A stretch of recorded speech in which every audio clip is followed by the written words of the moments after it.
So much we could talk about with regard to that, Fiona. Let me ask you something on everyone's mind, which is about your service in the presidency of Donald Trump.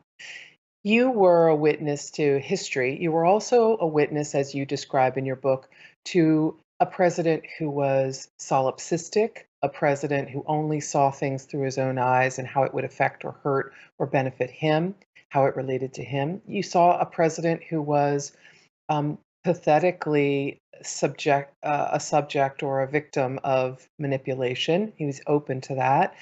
He didn't study his brief, and so he could be used and abused by various political leaders. And Putin tried to do that in front of your own eyes. Um, Tell me, were there times in this service to this president where you felt you needed to sort of cry out, there's a crime in action, or there's a national security risk I have to flag?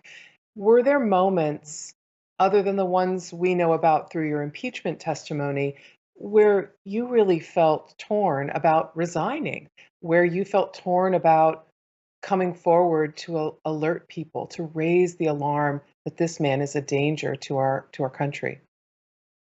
Well, first of all, I think that sometimes in the way this question gets framed about, focusing on Trump actually underscores the problem that we're facing right now.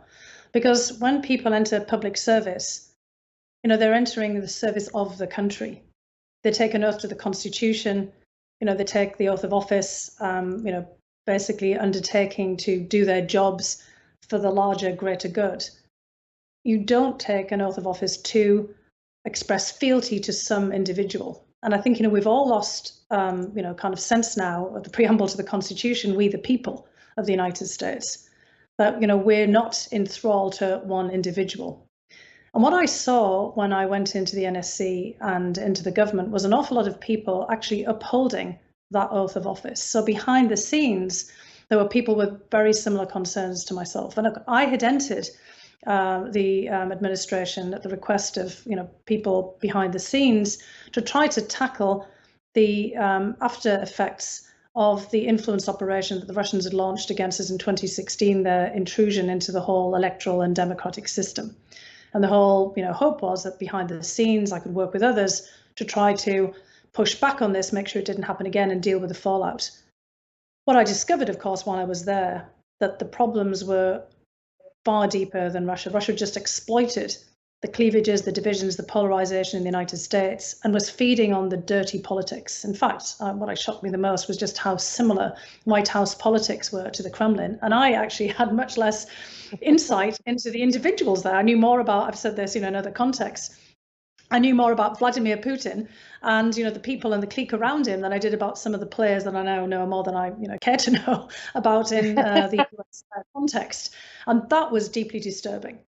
And I did Yeah. speak frequently inside, as many other people did. I found, well, we're already seeing kind of a flurry of books, but I can just tell you all the people who have not written books, who were political appointees, many of the people who people saw testifying with me as fact witnesses at the impeachment hearings, we'd already all spoken out. There was, I think, a strong shared consensus that, as one very prominent person put to me, during a private moment, that the Republic was in trouble. And we all had to pull together to do what we could without any fanfare, without drawing attention to ourselves, but just to do what we possibly could to head off what was a real disaster that was produced domestically, not from overseas. And I'd already decided when I went in that I would not stay longer than 2 years. I said a little bit over that time.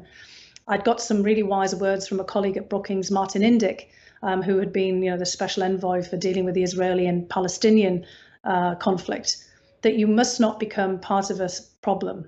You can only stay as long as you think you're part of a solution. And very quickly, I started to worry about this advice. I'd also had a lot of people telling me, don't do it, you'll be forever tainted.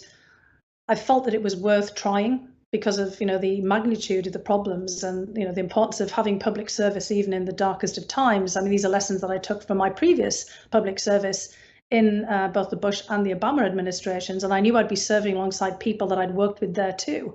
I mean, these amazing professionals across the United States government. But it was really as I was coming to that second year when I was contemplating leaving, that it became very apparent that I and others are going to have to speak out more broadly about the problems inside of the United States and what we're doing to ourselves. And of course, the testimony was part of that.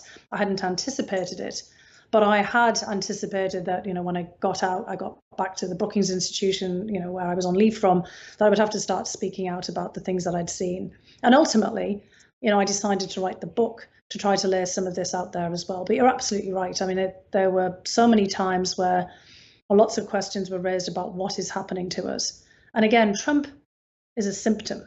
He's not the cause of many of the things that we saw.